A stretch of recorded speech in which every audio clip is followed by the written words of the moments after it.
پیامبر صلی الله علیه و سلم میفرمایند خداوند 3 تا صدا رو دوست داره، 3 تا صدا رو دوست داره، اونم در وقت سحر. یکی صدای اذان گفتن خروس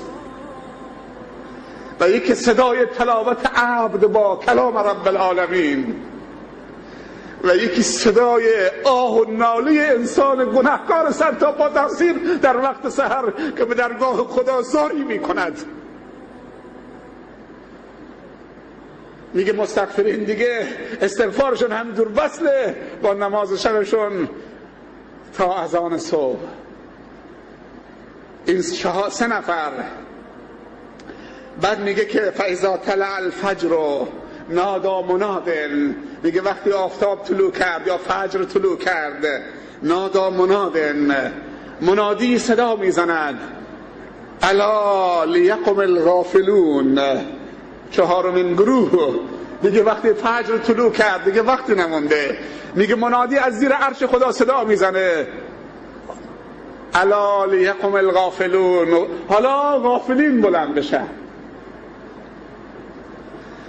خودش میگه که طوری بلند میشن از بسترشون مثل که مرده ها دست باچه از قبراشون بلند میشن.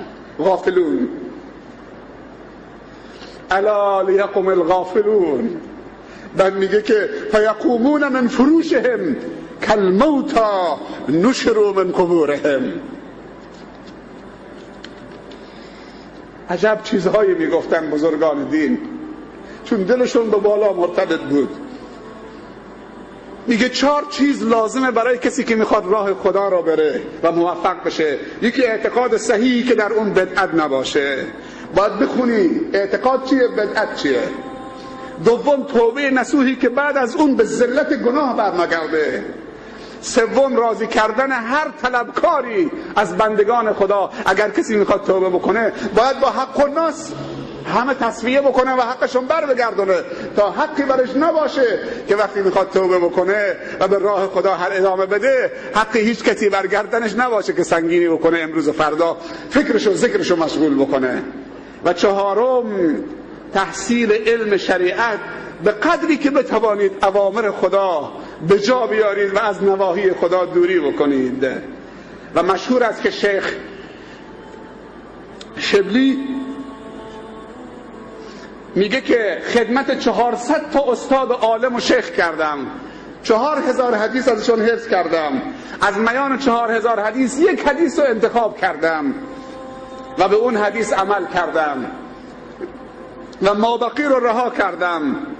وقتی که خوب نگاه کردم که خلاص و نجات من تو همین 1 حدیثه و علم اولین و آخرین همش تو همین 1 حدیث جمع شده.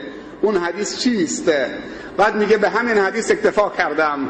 حدیث اینه، پیامبر صلی الله علیه وسلم میفرمایند اعمل دنیا که به قدر مقامک فیها، برای دنیا تلاش بکن به اندازه مقامت در دنیا و برای آخرت تلاش بکن به قدر بقا و ماندنت در آخرت و برای خدا کار بکن به قدر حاجتت به خداوند و نیازت به خدا. چقدر انسان نیاز به خدا داره، پس همیشه باید در تلاش باشه که برای خدا خدمت بکنه. و عمل نار به قدر صبر که علیها، و برای آتش جهنم میگه تلاش بکن به اندازه صبرت بر آتش. یه روز 1 چوب کبریت فقط زیر دستت بزن، چقدر صبر دارید؟ میگه برای آتش جهنم به اندازه صبرت تلاش بکن اگه صبر دارید. این بود خلاصه از چیزهایی که نوشته بودم. و یکی از علما به اسم فتحی یکن در کتاب قوارب النجات، قایق‌های نجات، گفته مداخل شیطان به نفس انسان 7 چیزه: 1 غضب، 2 کبر، 3 شهوت، 4 حسد، 5 عجله، 6 بخل، 7 سوء ظن. این 7